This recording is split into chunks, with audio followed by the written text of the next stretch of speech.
경기 통TV가 4월 10일 총선을 위해 준비한 획기적인 플랫폼 여의도행 티켓을 잡아라. 오늘은 두 번째 시간으로 광명을 한번 분석하는 시간을 가지도록 하겠습니다.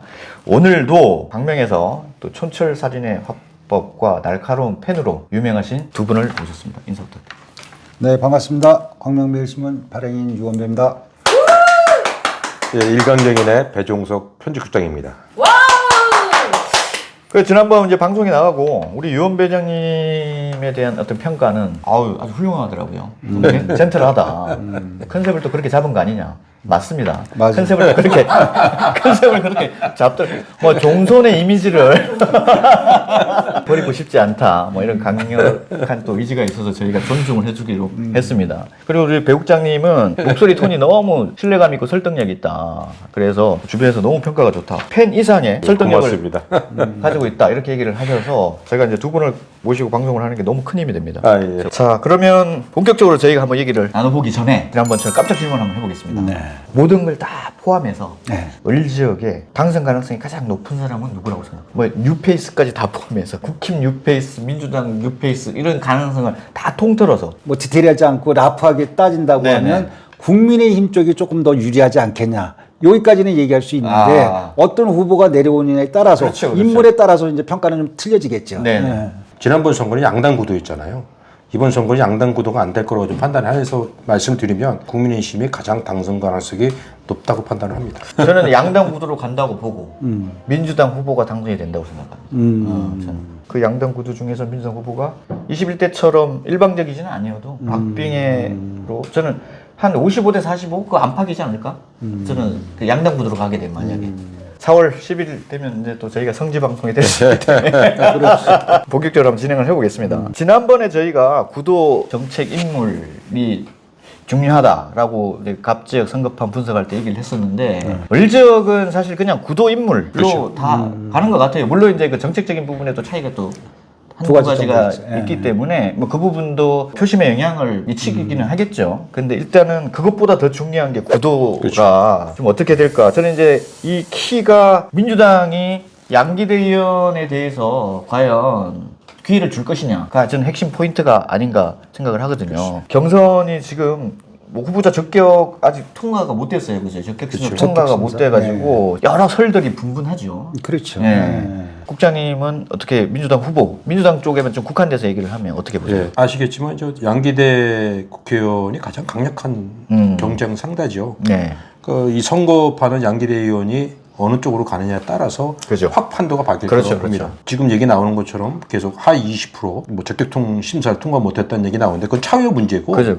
여기 광명 을 쪽에서 봤을 때는 가장 경쟁력 있는 후보는 양기대 후보를 빼놓을 수는 없어요. 그 사람을 제껴놨을 때 과연 민주당에서 이길 수 있느냐, 승산할 수 있느냐, 이게 가장 큰 이슈인데 양기대 의원은 제껴놓고 봤을 때 민주당에서 승산하겠다는 보장을 저는 못한다고 생각합니다. 회장님은 어떻게? 적격 심사 끝나고 적합도 조사 경선까지 들어가게 되는데 그 과정 중에 비명인 양기대 의원을 배제시키지 않겠냐 그런 얘기가 있어서 아마 배제가 되면 제3당으로 나올 가능성이 좀 있고 그렇게 되면은 좀 양기대 의원도 어느 당을 가더라도 경쟁력이 있지 않겠냐 그렇게 보는 시각이 있습니다. 예. 그죠. 양기대 양이원영 의원이 모두 적격 심사를 통과하지 못한 못했죠. 부분이 시스템 공천에 의한 건 아니라고 보고. 그렇죠. 그러니까 양기대 의원을 쳐내고 싶은데 만약에 두 분이서 경선을 했을 때 양이원영 의원이 이겼다라고 하는 부분에서 시민들이나 양기대 의원 모두 동의가 안 되잖아요. 동의하기 어렵죠. 그래서 이제 그런 부분이 되게 고민을 많이 하고 있는 것 같아요. 그 이유가 첫 번째라고 저는 보고 있고 만약에 양기대 의원이 공정한 경선을 치른다라고 얘기를 하면 양이원영 의원하고는 일방적일 것 같고 그렇죠. 또 페널티를 적용받는다라고 얘기를 하면 강기정 위원장하고는 그렇죠. 알 수 없다. 예, 지난번 선거회 때 15점 감점 먹어도 양기대 의원이 공천을 받았거든요. 네네. 근데 그거 무시 못하죠. 비명 대 비명이 아닌 분들 간의 어떤 대립 구도 같아요. 왜냐하면 예를 들어서 양이원영 의원이 친명이라고 했으면 벌써 공천을 받았겠죠. 그렇죠. 황운하, 정봉주, 노웅래 실형 3년 받은 분도 공천을 받는데 더불어민주당이 뭐 시스템 공천 얘기하는데 민주당이 민주가 없다는 거 아니에요. 그렇죠. 그러니까 이제 그런 것들이 이번에 지금까지 진행되어 오는 내용 중에 포함된 것 같다라는 생각들을 많이 하죠. 지금 뭐 지금 말씀하신 것처럼 뭐 친명, 비명 나오잖아요. 광명 을 쪽에 나와 있는 후보들 중에서 친명이 없어요. 양이원영 의원 같은 경우도 연동제 비례대표 때문에 그랬고 노인 폄하도 그렇고 또 강신석 의원도 김민석 의원하고의 관계가 그렇죠. 또 있기 때문에 여기 나와 있는 후보들을 뭐 찐명, 비명이냐 이거 가지고 논한다는 거는 좀 모순이 있다고 좀 봅니다. 만약에 그 양기대 의원을 부적격으로 몰아서 민주당에서 출마를 못하게 한다라고 하면 저는 엄청난 후폭풍이 있을 네, 저는 큰 거라고 패착이라고 생각을 하고 그거는 제가 봤을 때는 친명계 쪽에서 우리는 국회의원 필요 없다. 우리는 국민의힘이 당선돼도 상관없고 단지 내 편 아니면 무조건 쳐내겠다. 뭐 이런 거로밖에 해석이 안 되는 거라 저는 공정한 경선까지는 무조건 가야 되지 않나. 라는 생각을. 그러니까 이제 지금까지 그 친명 쪽에서 양기대 의원을 쳐내기 위해서 수박 당도 네네. 4까지 나와서 5가 최고인데 당도가 많아서 깨야 된다라고 하는 그런 그 의원 중에 한 명인데 그 이후에도 이제 얼마 전에 이제 이낙연 그 대표 탈당 관련해서 반대 서명한 의원에 포함이 안 된 걸로 알고 있어요. 129명인가? 129명 중에 네. 포함이 안 된 걸로 알고 있고 또 그리고 이제 지금 찌라시 돌고 있는 하위 20%에도 양쪽 다 포함이 됐다. 뭐 그런 얘기가 네, 있어서 네, 네. 친명 쪽에서 조직적으로 배제시키려고 하는 게 아니냐 그런 이제 시각들도 있어요. 얼마 전에 출마 기자했던 김혜빈 의원을 잠깐 네. 얘기를 하면 저는 처음에는 양기대 의원을 쳐내기 위해서 양이원영 의원도 같이 쳐내고 같이 쳐내서. 그래서 전략공천으로 김혜민 의원을 내려보낸 거 아닌가라는 네네. 생각을 갖고 기자회견하고 끝나고 또 1시간 정도를 더 네. 회장님하고 얘기를 나눠봤더니 뭐 제가 어떤 말씀하실지 알 거잖아요. 네, 4차원이죠. 4차원적 인생을 가지고 있고 지역에 대한 확실성도 없고 또 뭐 논란이 된 게 뭐냐면 이분이 적격심사 신청할 때 대전 이쪽이 국민의힘 입당한 이상민 네. 의원 지역구에 신청을 했다는 얘기가 있어요. 근데 유성을이죠, 그거를 유성을. 예, 갑자기 대전에서 광명으로 바꿨다는 얘기인데 그러니까 어떻게 보면 정치성이 없다는 얘기죠. 이건 정말 기분 나쁜 얘기예요. 왜냐하면 광명시가 워낙 민주당세가 세다 보니까 어떤 사람을 바꿔둬도 된다는 이런 잘못된 정치관을 심어준 게 아닌가 하는 이런 아쉬움도 있습니다. 저는 그분 예측을 해볼까요? 저 목동으로 이사 갑니다. 그분이 광명의 가장 큰 문제점을 영어 유치원이 없다라고 얘기를 했거든요. 제가 그래서 너무 충격을 받았어요. 광명시에 영어 유치원이 없어서 학력 격차에 대한 우려가 있다라는 식으로 얘기를 하더라고요. 그래서 공공 영어 유치원을 설립하겠다 이런 말도 안 되는 얘기를 하던데 김혜민 후보를 만나고 차 안에 오면서 제가 정 기자한테 물어봤어요. 정 기자 생각은 어떠냐라고 했더니 정 기자가 이런 얘기를 하더라고요. 여자 유재성? 여자 유재석. 가불의 형평성에 맞게 한 명씩. 그 청년들이 또 공교롭게도 84년생이에요. 84년생이죠. 뭔가 둘이 짜고 왔나 이런 느낌? 그렇지 그런 것도 있고. 뭐, 넌 저기 가서 해라, 난 여기 와서 할게. 뭐. 근데 다시 이제 구도로 한번 다시 들어가 보면 양기대 의원 쳐내기 위해서 강진성하고 양현영을 같이 쳐냈다.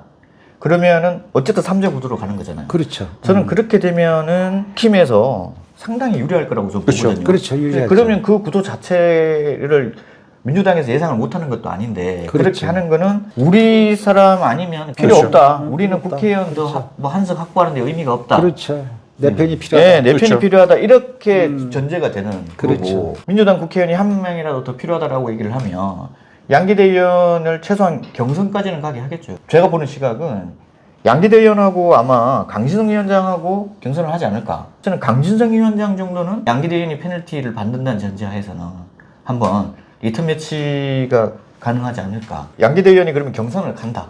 네.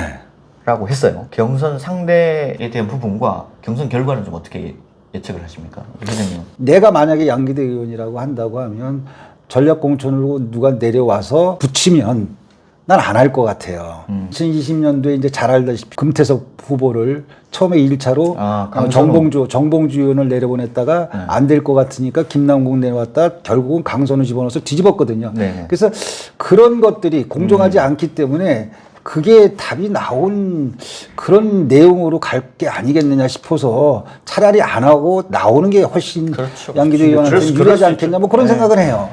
우리 국장님은 어떻게 보십니까? 저도 그렇게 생각합니다. 왜냐하면 이미 짜고 쳐진 고수대에 들어가 봐야 망신만 당하는 거예요. 가장 양기대 의원이 사람은 좋아요. 근데 결단력이 약해요. 추진력이라 이런 것도 좋을 수 있지만 이 정치는 결단력이 정말 중요하거든요. 지켜보겠다 이러보면 나중에 당하고 난 다음에는 빼다 박지 못해요. 그렇죠. 예. 제가 얘기를 나눠보고 평상시에 하는 행동을 봤을 때는 되게 그렇죠. 신중하신 분 아닙니까? 우유부단하죠. 좀 아니 뭐 좋은 얘기 계속 해주신다 그러면 아니 그러니까 뭐 아까 우리 배 국장님이 얘기하신 장점도 있지만 단점이라고 하는 게 자기 주위 사람들 잘 안 챙기고 또 어떤 결정을 할 때 우유부단하다. 뭐 이제 그런 얘기들은 좀 있지요. 광명시에 국한된 정치인들만 가지고 비교를 한번 해보면 양기대 의원, 그다음 강신성 위원장, 그다음에 양이원영 의원, 이모경 의원, 그리고 박성훈 광명시장 이렇게 분석을 해봤을 때는 그래도 양기대 의원이 가장 월등하지 않나. 그렇죠. 저는 그렇게 상클래스죠. 네. 생각을 하기 때문에 최소한 양기대 의원하고 저는 강신성 위원장이 경선은 치르게 해야 된다. 그래야 이게 민주당의 민주적인 모습이지. 이모경 같은 이런 4년 그쵸. 동안 지역에서 일을 한 것도 없고 지역 현안도 잘 파악도 못하는 이런 분을 적격심사 통과를 시키고 또 뭐 항우나 정봉 이런 사람도 통과를 시켰는데 양기대 의원을 적격심사를 통과 안 시킨다? 저는 이분 권 대표 같으신 분이 갑에 나온다면 오히려 이모경보다 낫지 않겠어요? 저는 그렇게 봅니다. 한번 제가 준비를 한번 너무 해보겠습니다. 과하다. 아니, 뭐 이게 웃자고 한 얘기를 그렇게 들었는지. 결국은 강진성하고 양기대의 싸움이 아닌가. 저는 민주당. 그래서 두 분 중에 한 분이 나오고 국힘에서 누가 나오고 이런 구도. 그러면은 회장님은 양기대 의원이 민주당 후보로 공천받을 확률은 몇 프로라고 생각하십니까? 물 건너갔다고 봐요. 네. 그럼이 이제 찌라시라고 나와 있는 또 이제 적격 심사 뭐 이런 것들 종합해 보면 배제하기 위해서 친명 쪽에서 노골적으로 그런 여러 가지 하는 게 아니겠냐라는 생각이 상황을 들어서 종합적으로 분석해 보면 근데 그렇다. 개인적인 생각. 네. 저는 좀 다르게 보는데요. 지금 그 한동훈 바람이 예사롭지가 않잖아요. 예사롭지 일단 서울에서는 좀 뒤집어졌고 그 바람이 광명까지 저는 불어온다고 생각하면 네, 당연히 그렇죠. 민주당이 서울하고 수도권을 포기하는 게 힘들지 않을까요? 그러면 한석이 되게 소중하기 때문에 아무리 내 편이 아니어도 일단 경쟁력 있는 사람 집어넣어서 한석을 만들자라는 그렇죠. 생각으로 바뀔 수도 있다고 봐요. 그렇죠. 저는 이제 향후에 그렇게 될 거라고 생각을 하거든요. 왜냐하면 지금 심상치가 않으니까 저는 서울 뒤집어지는 거 깜짝 놀랐어요. 그래서 지금 이쪽에서 양기대 의원을 만약에 쳐낸다라고 얘기를 하면 어쨌든 민주당 국회의원 되는 걸 포기하는 거잖아요, 민주당이. 그렇죠. 양기대 의원은 저는 경선까지는 갈 것이다. 그래서 경선에서 저는 강진성 위원장하고 경선을 가서 양기대 의원이 좀 더 유리하지 않을까? 저는 개인적으로. 물론 뭐 박빙이라고 봅니다.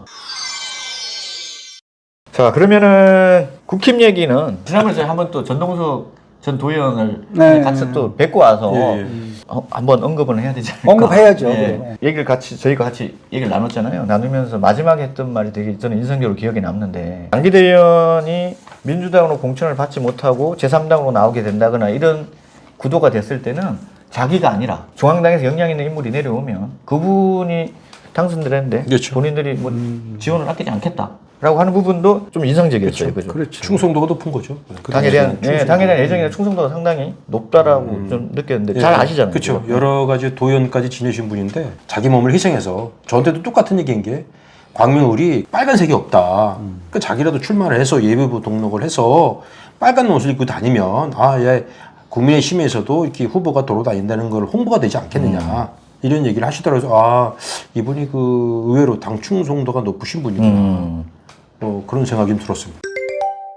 그러면 이제 마지막으로 제가 한번 이것 일부분도 또 있을 수 있으니까 정책적인 부분도 차이도 또 두 가지가 있죠, 그죠? 그렇죠. 더불어민주당하고 이제 국민의힘에서 요번에 이제 공약으로 내세울 거에 좀 차이가 나는 부분은 이제 갑과 마찬가지로 국민의힘에서는 이제 메가 서울, 광명시 서울 편입 그 문제가 좀 있을 것 같고 더불어민주당에서는 지금 양기대 의원이 계속 추진하고 있는 제5차 국가철도망 계획에 이제 신천, 하안, 신림선을 반영을 시키겠다라고 하는 그런 이제 공약을 지금 내세웠기 때문에 하안동 쪽에서는 철도와 관련된 것들, 교통에 관련된 민감하죠. 것들 굉장히 민감하기 때문에 그거 조금 이제 어필이 될 것 같아요. 그러니까 양쪽에서 서울 편입이나 지하철 유치 요 두 가지가 좀 쟁점이 될 것 같은 생각이 들어요. 이런 부분들이 사실은 많이 부각이 안 될 것 같기도 해요. 그렇죠. 이 구도가 그죠. 구도에 대한 인물이 원체 차지하는 비중이 그렇기 때문에 어떤 구도가 만들어지냐에 따라서 중요하지만 많이 부각되지는 않을 것 같다라는 생각이 들고 저희가 한번 이 시간을 가져봤는데 너무 사실 참 힘드네요, 그죠? 힘들죠. 지금 여태까지 기자 생활을 하면서 지역에서 살면서 예측 가능한 요 범위 내에서 우리가 판단을 하는데 지금 예측 불가능한 일이 너무나 많으니까 그러니까요. 참 판단하기는 어렵죠. 그러니까 구독자 여러분들 좀 이해를 해주세요. 나중에 제가 사이다를 좀 사드려야 되겠어요. 고구마 먹은 느낌들이라. 제가 시청자라고 하면 뭔가 좀 개운하지 않은데 이런 개운하지는 느낌을 않죠. 받을 수도 있을 것 같아서. 아니, 말하는 우리가 개운하지 않으니까 그렇죠, 듣는 사람은 그렇죠, 뭐 그렇죠. 그래서 당연히 그게 개운하죠. 제가 느낌을 못 받아서 그렇죠. 그런 거고. 다음에는 저희가 후보를 가지고 좀 디테일하게 얘기를 한번 나눠볼까요? 그러시죠. 예, 갑 지역의 후보, 민주당 후보 두 분 그렇죠. 가지고 얘기를 나눠보고 그 다음 시간에 을 지역의 또 후보를 한번 가지고 나눠보고 그런 시간을 알겠습니다. 네 갖도록 하겠습니다. 경기 통TV 시청자 여러분 오늘도 시청해 주셔서 감사합니다. 감사합니다.